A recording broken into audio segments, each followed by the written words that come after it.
जो physiological needs हैं उनके उनको ही हम सर्वाइवल नीड बोलते हैं। अपनी रोटी, कपड़ा, मकान, हमारी जो बायोलॉजिकल नीड्स हैं, तो सर्वाइवल भी उसी के अंदर आता है।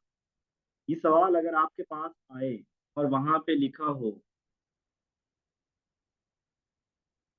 पे ये बात की हो कि हाईएस्ट रैंक कौन सी है, सबसे हाई कौन, फिर तो आएंगे सेल्फ एक्चुअलाइजेशन की तरफ।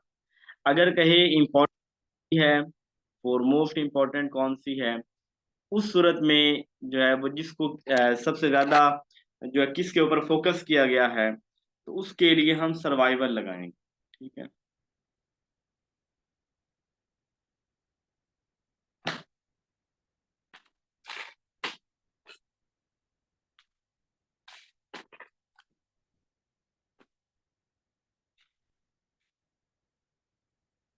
नेक्स्ट है, at the time of emotions the glandular function is. ये थोड़ा सा सवाल बायोलॉजिकल ज्यादा है एजुकेशन से। वो लोग जिन लोगों ने साइकोलॉजी में बीएस किया हुआ है, या बीएससी साइकोलॉजी की हुई है, या वो लोग जिन्होंने थोड़ा सा बायोलॉजी को पढ़ा हुआ है, वो इसको ज्यादा बेहतर अंदाज में बता सकते हैं। ये ग्लैंडुलर फंक्शन, ये हमारे दिमाग के साथ ही इसका ताल्लुक है। ये जो हम कहते हैं ना, डोपामीन, सीरोटोनिन, जो मुख्तलिफ लिक्विड्स जो हमारा दिमाग मतलब मुख्तलिफ सिचुएशन में हम मुख्तलिफ बिहेव करते हैं ना, यानी यकदम हमारे सामने कोई हशरात आ गया है, तो हम उस वक्त क्या होते हैं कि यकदम हमारे अंदर एक खास किस्म की एनर्जी आ जाती है कि या हम उस जगह से भाग जाते हैं, या हम उसका सामना करते हैं, ठीक है, या हम वहीं पे साकिन हो जाते हैं। जैसे सम टाइम हम गाड़ी जो है ना, हमारे पास हम रोड पे हों और यकदम हमारे सामने इधर से गाड़ी आ रही है, और हमने जैसे रोड के दरमियान में देखा इधर से गाड़ी आ रही है तेजी से, तो खैर हमारी बहनें हो तो वो तो यूं हाथ खड़े कर लेती हैं कि आजा मुझे मार ले। और लेकिन कुछ होते हैं कि वो या आगे भाग जाएंगे या पीछे भाग जाएंगे, और कुछ होंगे वहीं पे आगे पीछे यूं करते रहेंगे, और जो है ना वो इंतजार करेंगे कब आके लग जाए। तो ये ग्लैंडुलर, ये फंक्शन, ये इमोशंस ही हैं, ये एक्सेलरेट करते हैं, यानी हमारे इमोशंस को बढ़ा देते हैं, उसको एक्सेलरेट कर देते हैं। चूहा या काकरोच ही काफी है। मतलब मेरा ख्याल है अब काकरोच को इतनी बड़ी मखलूक कोई नहीं है, तो ये ऐसे ही नहीं मशहूर जो है ना वो, उससे डर जाना फीमेल की कहीं फितरत में शामिल हो चुका होगा। चलें, ये अल्लाह की जो है वो मखलूक है। फीमेल भी हमारी बहनें, हमारी बीवियां, बेटियां, बीवियां नहीं बीवी, और बेटी अल्लाह ने दी कोई नहीं है। तो बहरहाल कायनात का हुस्न है फीमेल से। कुछ ब्रेव भी होते हैं, बहादुर भी होते हैं।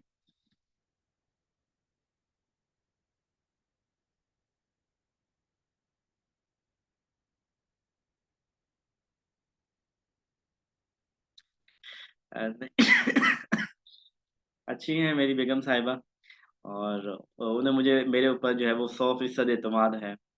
उन्हें पता है कि ये बंदा जो है ना वो, ये नहीं हो सकता, दो नंबर सारी दुनिया हो जाए। अच्छा जी, according to Cannon the main role in the emotion is played by. Cannon के नज़दीक जो है वो इमोशंस का सबसे ज़्यादा रोल क्या है। अच्छा, ये भी एक उसी तरह का सवाल है, मैं इसको ज़्यादा डिटेल के अंदर तो नहीं आपको समझा सकता, लेकिन इतना कहूँगा कि इसका आंसर कॉर्टेक्स है। ये हमारा जो दिमाग है ना, उसकी एक बैरूनी तय है। हमारे दिमाग की, ब्रेन की एक बैरूनी तय है कॉर्टेक्स, और इसका ताल्लुक जो है वो हमारे इमोशंस के साथ है। हम हंसना, खेलना, दुख होना, परेशान होना, खौफ होना, तो ये उसका जो है ना, इस इमोशन के साथ ताल्लुक है इसका। ठीक है। तो ये बायो का सवाल है, मुझे इसकी ज्यादा डिटेल में नहीं पता, आप लोग इसको देख लीजिए। जी ऐसे ही है। हमें इसीलिए कहता हूँ कि हमें ना सबसे पहले एक अच्छा इंसान बनना जरूरी है, तालीम बाद में है, एक अच्छा इंसान बनना जरूरी है। अच्छे इंसान बन जाए ना, तो फिर कोई सिक्योर इनसिक्योर ना हो, हमारे माँ बाप हमसे इनसिक्योर ना हो, हमारे बीवी बच्चे हमसे इनसिक्योर ना हो, उन्हें पता है कि कोई हमारे लिए है। और इसके खैर ये आदतें हैं छोटी छोटी जो इंसान को ऐसा बना देती हैं। अच्छा जी। Which impels a person or animal to action. कोई भी इंसान हो या एनिमल हो, जो वो एक्शन लेता है, उसके पीछे क्या चीज होती है?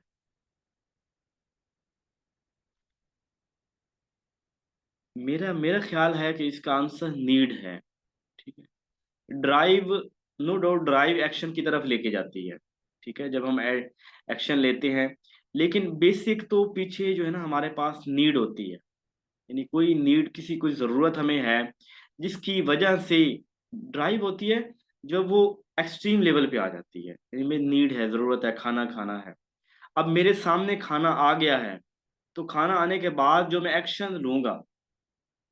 एक्शन लूंगा खाने को खाने के लिए, वो ड्राइव होगा। तो मैं रोक नहीं पाया और खाने को मैंने उठा लिया। सबसे पहले तो अराइज जो हुई थी वो नीड हुई थी ना, पहले तो नीड थी। ठीक है, तो इसको हम नीड कहेंगे। ड्राइव बहरहाल होती है जब वो चीज़ हमारे सामने आ जाए और उसे कंट्रोल ना कर सकें, या हम फौरी तौर पर, वो ड्राइव होगी कि जिसने हमें मजबूर किया कि हम फौरी तौर पे एक्शन लें। द रिप्रेजेंटेशन ऑफ सब ग्रुप इन इज इन, कौन सी थ्योरी है, कौन सी सैम्पलिंग की टेक्निक है जहां सब ग्रुप्स की बात होती है? ठीक है, सब ग्रुप्स का लफ्ज आए ना, तो आपने फौरी स्ट्रेटा की तरफ आना है, स्ट्रेटिफाइड सैम्पलिंग की तरफ। The statistics used for the prediction in independent variable, dependent variable. Independent variable क्या असर डालेगा डिपेंडेंट वेरिएबल के ऊपर? प्रिडिक्शन करनी है भाई, हाँ क्या होगा।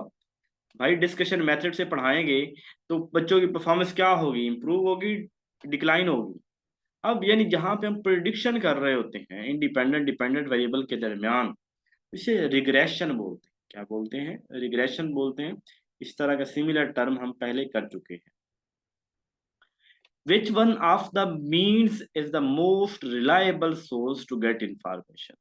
कौन सा मोस्ट रिलायबल सोर्स है इंफॉर्मेशन को लेने का? Deduction method, perfect induction, authority, none of these.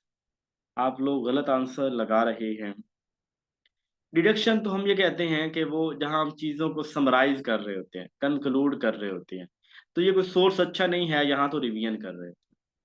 Perfect induction, induction क्या होता है? इसमें चीजों को एक्सप्लोर कर रहे होते हैं और हम कोई फाइनल इंफॉर्मेशन या फाइनल उसके ऊपर हम रिलाय नहीं कर रहे होते, यानी वो चीजें चल रही होती हैं। यानी परफेक्ट इंडक्शन के अंदर देखें ना, इंडक्शन मतलब है कि वो आप एक्सप्लोर कर रहे हैं, आप नॉलेज को लिए जा रहे हैं, उसको और चीजों को साइड पे कर रहे हैं, ये ठीक है, ये ठीक है। अब आप इंडक्शन के अंदर तो कहीं रुकने वाली बात कोई नहीं है। और यहाँ चूंकि हम हाइपोथेसिस को डिवेलप कर रहे होते हैं, तो हाइपोथेसिस भी मुसलसल, यानी इंडक्शन एक कंटिन्यूस चलने वाला होता है, ये कोई फाइनल चीज नहीं। अथॉरिटी एक फाइनल चीज। अथॉरिटी क्या होती है? अथॉरिटी से ये मुराद नहीं लेना कि कोई बंदा, अथॉरिटी कौन होता है? अथॉरिटी वो होता है ना जो बंदा मिच्योर हो। यानी मैं कहता हूं कि मेरा जो है ना मतलब इसका कौन अथॉरिटी होगी इस नॉलेज की? जिसने, जिसका इसमें एक्सपीरियंस होगा। अथॉरिटी उसी को समझा जाता है ना जिसने वो काम तजर्बे करके किया होता है। यानी अथॉरिटी जो होती है, ये हमारे पास एक रिलायबल सोर्स होता है इन दिए गए ऑप्शन में से। ठीक है, कि वो उसने तजर्बे किए होते हैं, वो मिच्योर होता है, उसने सब कुछ भुगता होता है, और वो अथॉरिटी है हमें बताने के लिए कि ये ऐसे होता है। तो इसी ऑप्शन है। कुछ क्लियर हुआ? ठीक है। जो इंडक्शन डिडक्शन है, ये मोस्ट रिलायबल सोर्सेज के अंदर शामिल नहीं है। रिलायबल अथॉरिटी जिसने तजर्बे किए होते हैं, वो हमारे पास जो इसने एक्सपेरिमेंट किए होते हैं वो होता है। First step of micro teaching cycle is, जब आप माइक्रो टीचिंग कर रहे होते हैं, यानी माइक्रो टीचिंग हमने कहा था कि इसके अंदर हम जो है वो टीचिंग स्किल सीखते हैं। और इसके मैंने साइकिल भी आपके साथ शेयर किए थे एक पिछली वीडियो के अंदर। पहला उसमें जो काम था वो प्लानिंग होता है। ठीक है, सबसे पहले प्लानिंग होगा, फिर टीचिंग होगा। अब मैंने यहाँ पे ये बात नहीं की आपके साथ कि प्लानिंग को हम टाइम कितना देंगे। ठीक है, मैंने जो टाइम को काउंट नहीं किया, बाकी प्लानिंग उस साइकिल का हिस्सा है, ठीक है। जी मैंने ऐसे कहा होगा, लेकिन मेरे ख्याल है वो जो सवाल इस तरह का था, शायद उसमें कहीं टाइम का जिक्र होगा। अगर देखिए एक बात याद रखें, जो होती है ना प्लानिंग, अगर तो उसमें बात की जाए कि टाइम कितना लग रहा है, ठीक है। अगर तो प्लानिंग हो, प्लानिंग का टाइम काउंट किया जा रहा हो, तो फिर हम कहेंगे कि प्लानिंग हम घर से करके आते हैं, उसके 6 मिनट्स जो है वो हम यहाँ पे शामिल नहीं करते।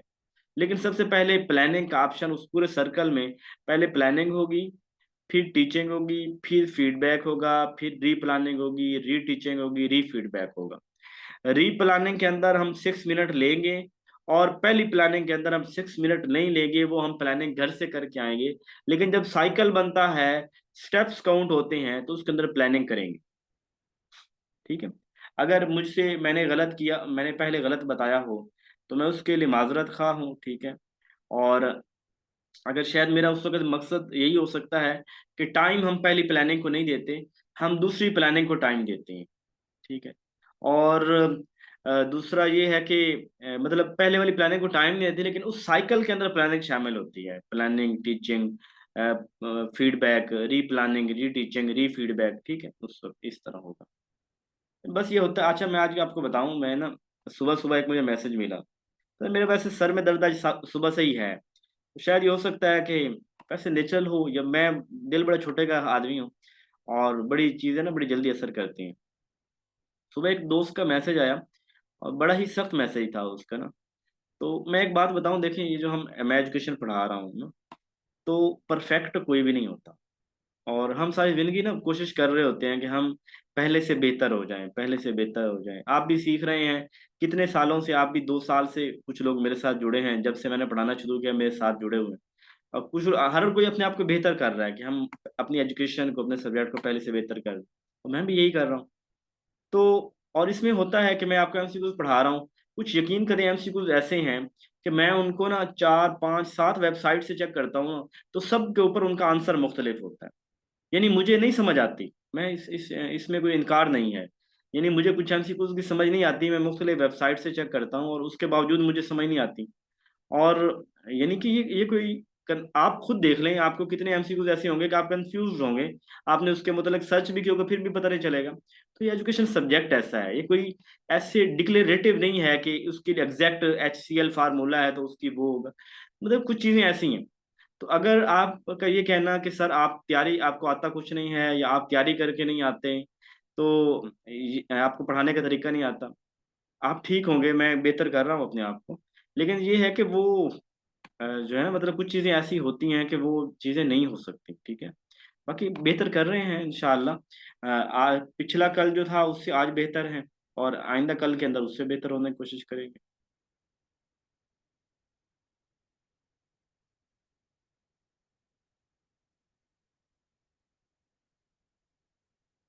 अच्छा जी। 12 19 99, ठीक है। The cognitive ability that comes in परी ऑपरेशनल पीरियड। हम जीन प्याजे की जो 4 स्टेजेस पढ़ रहे हैं, उसमें हमने सेकंड स्टेज जो पढ़ी थी वो प्री ऑपरेशन, पहली सेंसरी, फिर pre operational stage, concrete stage, और उसके अलावा हमने बात की थी फार्मल स्टेज। अब कौन सी स्टेज है, वो कह रहा है कि इसमें से जो मतलब बता ये बता रहा है प्री ऑपरेशन में है। अब पहले हाइपोथेटिक डिडक्टिव थिंकिंग, जो है देखें डिडक्टिव जो है ना, डिडक्टिव थिंकिंग या हाइपोथेटिक, ये होता है एब्स्ट्रैक्ट थिंकिंग होती है, नहीं इमेजिनेशन होती है। हाइपोथेसिस, मफरूजा देना। डिडक्ट ये परी ऑपरेशनल है, ये बिल्कुल गलत है, ठीक है ना। लेकिन डिडक्टिव जो है ना, डिडक्टिव आता है फॉर्मल में। डिडक्टिव कब आता है? फॉर्मल में। हाइपोथेटिक यानी आपको इमेजिनेटिव बात कर रहे हैं, किसी चीज के बारे में मफरूजा बयान कर रहे हैं, तो ये हाई थिंकिंग है। थिंकिंग की आखिरी स्टेज है, बड़ी स्टेज है, तो ये होती है फॉर्मल के अंदर होती है। एबिलिटी टू एब्स्ट्रैक्ट थिंकिंग, ये भी उसी में आती है। Ability of goal directed behaviour, ये होता है देखिए, अब बच्चा जब क्रॉलिंग करना शुरू करता है, जब चलना शुरू करता है, तो उस छोटे बच्चे ना अपने गोल सेट करता है, मैंने वहां पहुंचना है, वो वहां उसके लिए दौड़ लगाएगा, जैसे कैसे वो चीज वो जाके लेगा। तो छोटा बच्चा अपने गोल डायरेक्ट वैसे चीखता चिल्लाता है कि मैंने कुल्फी खानी है, और लगा रहेगा अंटिल उसको दे ना दी जाए। तो एक गोल डायरेक्टेड बिहेवियर जो बच्चे का होता है ना, ये परी ऑपरेशन के अंदर होता है। जी बिल्कुल, हाइपोथेटिक नहीं हो सकता। हाइपोथेटिक कहते हैं बड़ी सोच को। जब आप इमेजिनेशन कर रहे होते हैं, जब आप बड़े मफरूजे दे रहे होते हैं, जब आप चीजें मौजूद नहीं है, आप उनका आपस में रिलेशनशिप बता रहे हैं, तो वो वाली होती है, ठीक है। Ability to take other prospective, ये भी फार्मल के अंदर आता है कि दूसरे लोगों के प्रोस्पेक्टिव को समझना। बल्कि कंक्रीट के अंदर भी हम कुछ ना कुछ समझना शुरू कर देते हैं जब हमारे पास लॉजिक आ जाती है।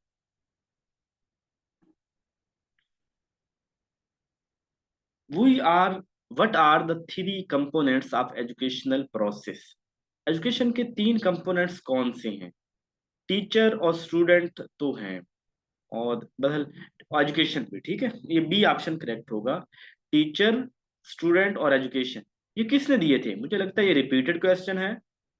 अगर रिपीटेड है तो बता दीजिएगा, मैं क्रॉस कर दूंगा, और नहीं है तो ठीक है। और ये किसने दिए थे? टीचर, स्टूडेंट और एजुकेशन किसने दिए थे? इसी तरह का एक सवाल हमने पढ़ा था। वो मेरा टीचर, एजुकेशन और इन्वायरमेंट था या लर्निंग थी, वो उसका था, जॉन डेवी ने बात की थी। वो जॉन डेवी की बात थी, जिसने टीचर, स्टूडेंट और शायद इन्वायरमेंट की बात की थी। हाँ, टीचर स्टूडेंट कंटेंट, शायद ये हो सकता है। खैर बहरहाल एजुकेशन भी तो कंटेंट ही बनता है वैसे, शायद जब जीन प्याजे से ही हो।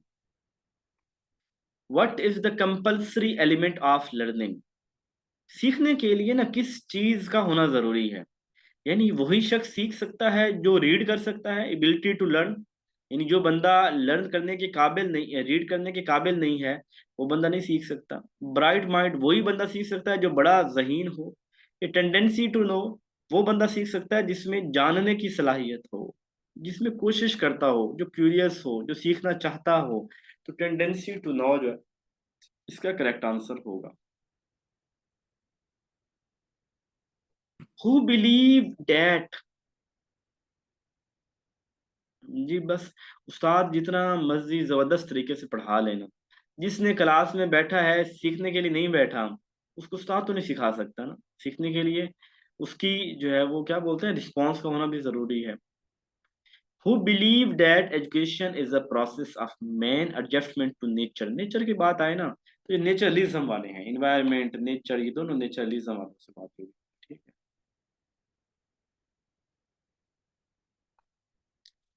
From where do the realist get their aim of education? ये जो रियलिस्ट हैं, रियलिज्म फिलॉसफी है, ये कहाँ से अपने जो है ना वो लेते हैं, जो इनके एम्स ऑफ एजुकेशन होते हैं, कहाँ पे से लेते हैं? क्या ये ग्रेट बुक से लेते हैं? वो तो पैरनलिज्म वाले हैं। क्या ये ट्रेडिशन से लेते हैं? वो एसेंशियलिज्म वाले हैं। क्या ये चर्च से लेते हैं? वो आइडियलिज्म वाले हैं। पब्लिक इंटरेस्ट से लेते हैं, कहाँ से लेते हैं? पब्लिक, लोग क्या चाहते हैं, लोगों की क्या जरूरत है, कौन सी चीज की, ये वोकेशनल नॉलेज की बात भी करते हैं ना भाई, किस चीज का स्कोप ज्यादा है, किस चीज की आजकल जरूरत है, पैसा कैसे कमाना है, उस तरह की बातें करते हैं। जी, ये बिहेवियरिस्ट है ना, इनकी अप्रोच इन्वायरमेंटल है, ठीक है। नर्चर, इन्वायरमेंट, बिहेवियर, बिहेवियरिस्ट, ये सेम ही है। यानी बिहेवियरिज्म वाले जो है वो इन्वायरमेंट के फोकल पर्सन। अकॉर्डिंग ये पब्लिक सोसाइटी कह सकते हैं, कुछ सोसाइटी से रिलेटेड। मुआशरा लोगों से ही बनता है ना। According to which school of philosophy of education anything that impedes child free choice of activities stands condemned?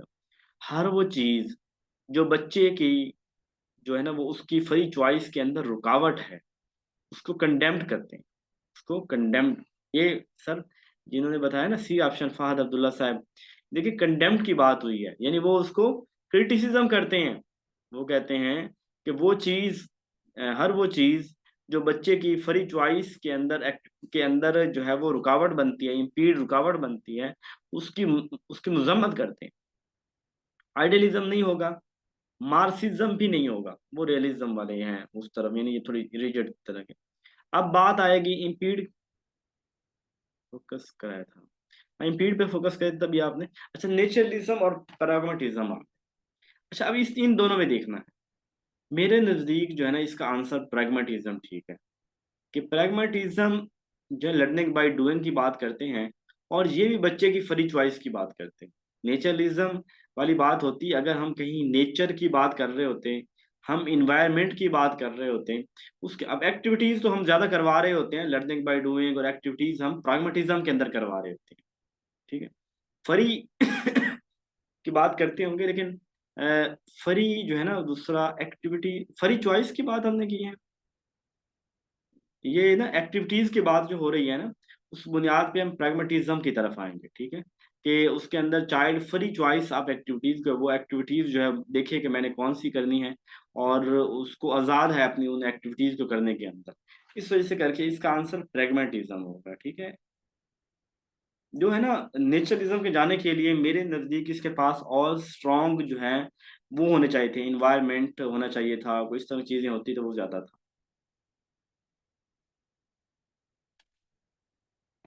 Human institutions are one mass of fully and contradiction. इंसानों के बनाए गए तमाम इदारे ये मास ऑफ फुली बेवकूफ़ों से भरे हुए हैं, यानी मास ऑफ फुली बेवकूफ़ लोग हैं। एंड कंट्रडिक्शन, इनके अंदर तजाद है। कौन ये कहता है? Bernard Shaw the great naturalist, Rousseau, Dewey Froebel. तो ये रोसू कहता है। ठीक है ना, ये तमाम इदारे, वो कहता है स्कूल, इसलिए कहता है 12 साल तक तो बच्चे को किसी स्कूल में भेजे ही ना। कहता है तब तक नेगेटिव एजुकेशन दे उसे। तो वो रोसू ये कहता है कि ये स्कूल जो है ना, ये पागल बनाते हैं, ये रूल्स इम्प्लीमेंट करते हैं, क्रिएटिविटी को दबाते हैं। आज के तमाम इदारे, एजुकेशनल इदारे, क्रिएटिविटी को किल करते हैं, खत्म करते हैं।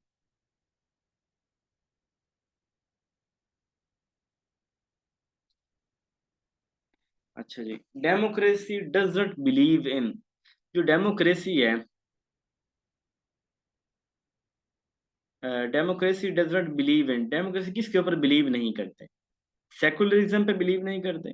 डेमोक्रेसी तो सेकुलरिज्म ही होती है ना, सबको, हमने किसी के मजहब को नहीं छेड़ना, सबको साथ लेके चलना है। टॉलरेंस बुर्दबारी को ये भी करेंगे, मतलब बुर्दबारी का गलत चीज तो नहीं है। नॉन वायलेंस ये भी ठीक बात है। स्मॉल फैमिली की बात नहीं, डेमोक्रेसी तो जितने ज्यादा लोग होंगे ना, उतनी हमारी बात के अंदर वजन होगा, जब हमें वोट ज्यादा देंगे। ठीक है, हम जिसको जितने ज्यादा वोट पड़े हैं तो इसकी अहमियत इतनी ज्यादा है। तो स्मॉल फैमिली को, डेमोक्रेसी का मतलब है कि ज्यादा लोगों की राय होना, तो स्मॉल फैमिली को ये नहीं सपोर्ट करते।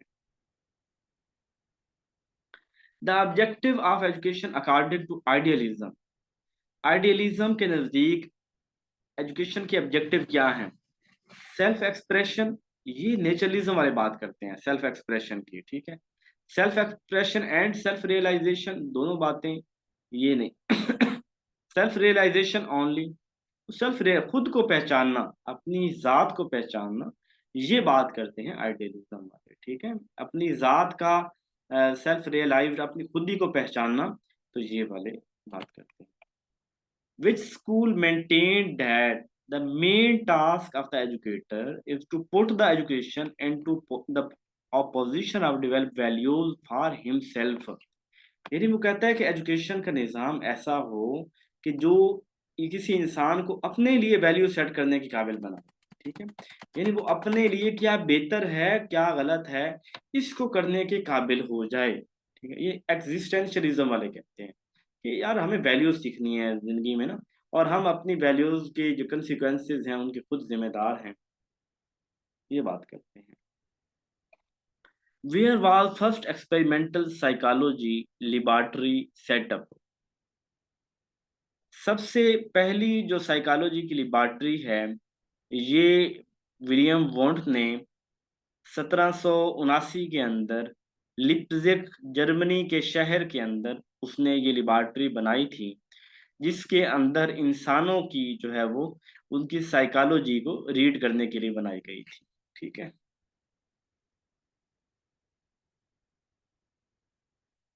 1879 है। 1700, 1779, 1800 नहीं है, 1779 है, 1799 है, 1779 है, 1879। चलें ठीक है जी, मुझे, मेरे जहन में तो 1799 आ रहा है, और 1879, ठीक है 1879 होगा, मुझे भूल गया होगा। Which of the following alternative describe infant behaviour. जो छोटे बच्चे होते हैं, 1 से 2 साल तक की एज को हम इन्फेंट कह रहे होते हैं। ये इन्फेंट बिहेवियर, बच्चों का बिहेवियर कैसा होता है, क्या क्या डिफरेंशिएटेड होता है। तो डिफरेंशिएटेड का मतलब क्या है यहाँ पे? डिफरेंशिएटेड का मतलब है कि वो बच्चा जो है ना, कभी कुछ करेगा, कभी कुछ करेगा, कभी कुछ करेगा। ठीक है, डिफरेंशिएट, आप अपना बिहेवियर को डिफरेंशिएट कर सकेगा कि अब मैंने रोना है, अब मैंने हंसना है, अब मैंने ऐसे बिहेव करना है, अब मैंने ऐसे बिहेव करना है। तो क्या छोटा बच्चा ऐसा कर सकता है? नहीं करता। ठीक है ना, उसने उसे भूख लगी है, उसने रोना है, उसने रोना। जी शुक्रिया शुक्रिया। 1879 होगा, भूल गया होगा। अच्छा, तो उसने, बच्चे ने रोना है, उसके पास कोई और तरीका मांगने का नहीं है, तो डिफरेंशिएटेड तो नहीं हो गया। आप बात करते हैं इनेट। देखिए, इनेट वो होती हैं जो खुदादाद सलाहियतें होती हैं, बच्चा लेके आता है। क्या बच्चे में वो मुसलसल रहती हैं? पहले 2-4 महीने तो बच्चा रो के करता है, बाद में और भी स्टाइल शुरू हो जाती है। तो फुल्ली इनेट नहीं कहेंगे कि वही जो बिल्ट इन है, जो खुदा की तरफ से आई हैं, वो भी नहीं कहेंगे। स्पेशल भी नहीं होता कि बच्चा अपने बड़े बड़े जो है ना वो स्पेशल उसके अंदर एक्टिंग कर रहा है छोटा बच्चा, वो नहीं होता। अनडिफरेंशिएटेड आज जनरलाइज होता है। मैं इसके पहले जनरलाइज को समझा देता हूँ। जनरलाइज से मुराद ये है कि बच्चा जो है ना वो जनरल चीजों जनरल नहीं ले रहा होता, हर चीज के लिहाज से। जनरल होता है कि आप उसको देखते साथ ही जना, सॉरी, जनरलाइज का मतलब होता है कि जिसके एक ही रूल अप्लाई हो रहा हो। यानी जिसको आप, मैं देखूंगा ना, मैं कहूँ बच्चे इसको भूख लगी है, ये बच्चा रो रहा है ना, इसको भूख लगी होगी। अब मैंने जनरलाइज कर दिया ना, किसी और का बच्चा भी रो रहा है तो मैं तब भी कहूंगा कि ये इसको भूख लगी है। तो अब ये जनरलाइज्ड हो गया, रूटीन हो गया, यानी वो चीजें जिसकी हम प्रेडिक्शन कर रहे होते हैं, अप्लाई कर रहे होते हैं, यूजुअली ऐसा हो रहा होता है। तो छोटे बच्चे ऐसे ही होते हैं, अनडिफरेंशिएटेड। कि बच्चों को ना अपने अपने एक्शन के अनडिफरेंशिएटेड होता है। ये नहीं होता कि अब मुझे दूध मांगना है तो अब मुझे ऐसे मांगना है, अब मुझे ऐसे मांगना है, तो उसका एक ही तरीका है, एक ही तरीका है। यानी वो नए नए, जैसे जैसे एज बढ़ती है स्टाइल बदलते हैं, लेकिन शुरू में एक ही स्टाइल होते हैं। तो इनफेंट अर्ली एज में ना अनडिफरेंशिएटेड, कि कोई नई स्पेसिफिक सलाहियतें बच्चों ने नहीं सीखी होती किसी चीज का तकाजा करने के लिए, और उनको जो है ना वो ऐसा नहीं कि उनको जनरलाइज ना किया जा सके। तो मुफ्ती तो ये कराइंग ही होता है बच्चों का हथियार जो है। Emotions are the backbone of all development. जो हमारे इमोशंस है ना, ये तमाम डेवलपमेंट की बैकबोन है। क्या ये बात ठीक है या गलत है? क्या इमोशंस हमारे अंदर जो है इसका इतना किरदार होता है कि ये हमारी जो है ना वो तमाम डेवलपमेंट के ऊपर असरअंदाज होता है? देखिए, आप हर वक्त सारो रहें, हर वक्त दुखी रहें, या आपकी इमोशंस आपके ऊपर हावी रहें ना, तो आपकी डेवलपमेंट मुतासर होगी। आपकी डेवलपमेंट मुतासर होगी, और हर तरह की आपकी इंटेलेक्चुअल डेवलपमेंट मुतासर होगी। यानी दुखी जो बंदा रहता है, वो उसकी जो दिमाग का काम का जो हर का हंसता रहे, जो हर को चवले मारता रहे। नहीं, तो इमोशंस का हमारी ग्रोथ के ऊपर, डेवलपमेंट के ऊपर अच्छा किरदार होता है, अच्छा उसका तो यस होगा। ठीक है, इमोशंस, अगर आप अपने आप को, अपने इमोशंस को मेंटेन नहीं कर सकते हैं, तो आपकी डेवलपमेंट कहीं ना कहीं उसको मुतासर होगी। ठीक है, इमोशन एक स्ट्रॉन्ग चीज है। कब हंसना है, कब कितनी टेंशन लेनी है। कुछ लोग तो इतने परेशान हो जाते हैं कि बस परेशानिस्तान के अंदर पैदा हो गए। A free democratic classroom. जी ऐसे ही है। जिंदगी में कुछ फेज ऐसे गुजारे हुए हैं कि जब ना इमोशंस हमारे ऊपर डोमिनेट कर रहे थे, और जब इमोशन डोमिनेट कर रहे थे तो जिंदगी कुछ और थी। ठीक है, तो इमोशंस आपको बहुत ज्यादा मुतासर करते हैं। अ free democratic classroom atmosphere is best for. ये फ्री डेमोक्रेटिक है, यानी सब बच्चों को आज़ादी दी जाए और उनकी राय के मुताबिक चला जाए। तो ये किन के लिए है? The child with the strong need for guidance. वो बच्चे जो बड़े बिगड़े हुए हैं, उनको बहुत ज्यादा जरूरत है गाइडेंस की, ये उन्हीं के लिए जो है ना वो है। The child from authoritarian home. जिन बच्चों का अथॉरिटेरियन बैकग्राउंड है उनके लिए। द इनसिक्योर चाइल्ड, वो बच्चा जो इनसिक्योर है, या मेजोरिटी ऑफ चिल्ड्रन होगा। ठीक है, डेमोक्रेटिक क्लासरूम सभी के लिए अच्छा है, ज्यादा बच्चों के लिए अच्छा है। उनको डेमोक्रेटिक क्लासरूम अच्छा लगता है कि उस्ताद हमारी बात को वैल्यू देता है, हमें साथ लेके चलता है, हम मिलजुल के काम करते हैं, हमारे ऊपर कोई जोर जबरदस्ती नहीं हो रही। तो तकरीबन ज्यादा लोगों के ऊपर ये चीज सूटेबल है। The difference between operant conditioning and classical conditioning. Operant और क्लासिकल कंडीशनिंग में फ़र्क क्या है? इसमें एक फ़र्क तो मैंने आपको ये बताया था, और वही फ़र्क है, ये contingency of response and stimulus तो होगा नहीं, इसको निकाल दें, ठीक है। कंटिंजेंसी ऑफ रिस्पॉन्स और स्टिमुलस की बात नहीं करेंगे, ऑफ रिस्पॉन्स इसका आंसर होगा। वो इस तरह के, मतलब इनके अंदर फ़र्क सिर्फ रिस्पॉन्स का है। एक के अंदर रिस्पॉन्स पहले होता है, एक के अंदर रिस्पॉन्स बाद में होता है, ठीक है। तो हम ऑफ रिस्पॉन्स करेंगे। बस आज यही एक ही सेशन होगा, बाकी 7 मिनट पड़े हैं, उसके बाद क्लास एंड हो जाएगी, ठीक है। बी ऑप्शन इसका ठीक है। देखिए इसके अंदर ना, ऑपरेंट कंडीशनिंग और क्लासिकल के अंदर फर्क जो है ना वो रिस्पॉन्स का है। एक में रिस्पॉन्स, ऑपरेंट में रिस्पॉन्स पहले होता है, स्टिमुलस बाद में होता है, और क्लासिकल में स्टिमुलस पहले होता है, रिस्पॉन्स बाद में होता है, ठीक है। बाकी री उनका कोई जो है ना वो फर्क है नहीं, वो तो सिर्फ होता ही ऑपरेंट के अंदर है। और ये जो है ना स्टिमुलस रिस्पॉन्स, ये कंटिंजेंसी टर्म पर यहाँ पे क्यों आ गई है? Who is the best motivator at school? School में सबसे ज्यादा मोटिवेट कौन करता है? द हेडमास्टर, हेडमास्टर मोटिवेट करता है।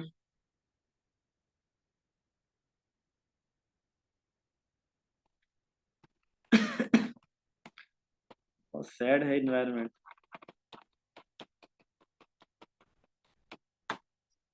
मेरे ना सर में दर्द है। खैर ये मसले तो चलते ही रहते हैं। लेकिन सैड में अब क्या कर सकते हैं, आप थोड़ा बोला शोला करें फिर। जो है ना इसको थोड़ा सा हम कर लिया करें कि थोड़ा इंटरेस्टिंग बना लिया करें। लेकिन ये है कि फिर हमारे ना बहुत टाइम चाहिए होगा। जब हमें गुफ्तगू भी करनी है तो फिर हम 4-4 2-2 घंटे क्लास लें, और फिर थोड़े से एमसीक्यूज होंगे, एमसीक्यूज भी तो करनी है ना। अच्छा, मोटिवेटर एट स्कूल, स्कूल में हेडमास्टर नहीं है, क्लास आपका ज्यादा वास्ता अपने टीचर से पड़ता है। तो टीचर जो है ना वो मोटिवेट करता है, यानी अच्छा टीचर आपको ज्यादा मोटिवेट कर सकता है। तो ये उस क्लास प्रिंसिपल तो कभी कभी आना होता है हेडमास्टर ने। वो मोटिवेशन ये है कि आपका उस्ताद इतना मोटिवेटेड हो। इन डाइवर्जेंट क्वेश्चनिंग दीज इज, जो डाइवर्जेंट क्वेश्चन है इनके अंदर क्या होता है? क्या हमारे पास फिक्स्ड आंसर होता है या फिक्स आंसर नहीं होता? फिक्स आंसर नहीं होता। डाइवर्जेंट में हम एक ही सवाल के हमारे पास बहुत से ऑप्शन चल रहे होते हैं, तो डाइवर्जेंट होता है, ठीक है। What are model of personality? Personality का जो मॉडल है सिगमंड फ्रॉड ने जो बात की थी, उसके अंदर कितने उसने बात की थी, कितने मॉडल दिए थे? तो ये सबको पता होगा, एड ईगो और सुपर ईगो। एड ईगो और सुपर ईगो की बात जो है वो सिगमंड फ्रॉड ने की थी। Educators who relate schooling to social purpose are often following the idea of educators who relate schooling to social की बात आ गई है, ठीक है ना, सोशल पर्पस। इन्हें कहता है कि लर्निंग जो है ना, जो टीचिंग, ये सोशल है। तो सोशल की बात कौन करता है जी? ये करता है जॉन डेवी करता है। कौन करता है? जॉन डेवी कहता है कि learning is the social process by quadrivium is meet. Quadrivium चार का कहा जाता है। क्वाड्रियम की टर्म के अंदर जो चार चीजें हैं वो कौन सी आती हैं जी? इसके अंदर इसका आंसर बता देता हूँ, रट्टा लगा लीजिएगा। बहरहाल सी ऑप्शन ठीक है। Arithmetic, music, astronomy and geometry, ठीक है। ज्योमेट्री जमीनी जो होता है हमारा, उनकी पैमाइश वगैरह, एस्ट्रोनॉमी ऊपर की, और मैथ वगैरह, और म्यूजिक वगैरह। ये चार चीजें जो है क्वाड्रियम में आता है। One of the pioneer in elementary education reforms है। एलिमेंट्री तो लेवल पे जो एजुकेशन के अंदर रिफॉर्म्स की थी, वो कौन बंदा था? ये वो बंदा था जिसने हेड, हार्ट, हैंड की बात भी की थी, जिसमें नॉर्मल स्कूल की बात भी की थी, जो नेचरलिज्म के अंदर जिसका बड़ा किरदार है, ये जॉन पिस्तालोजी है, ठीक है। पिस्तालोजी ने जो है, जो जिसने नॉर्मल स्कूल, रोसो का शागिर्द, सारी चीजें उसने ये इसके साथ जुड़ी हुई है, ठीक है। स्विस साइकोलॉजिस्ट था। The ideology of education takes its roots from, जो एजुकेशन की आइडियोलॉजी, नजरिया है, वो कहाँ से आता है? यानी हम एजुकेशन के एम्स कहाँ से लेते हैं, आइडियोलॉजी कहाँ से लेते हैं? तो फेथ और फिलासफी से लेते हैं, ठीक है। फेथ यानी हमारा मजहब जो हमारा है उससे, और हमारी जो लाइफ की फिलासफी है उससे हम ले रहे होते हैं।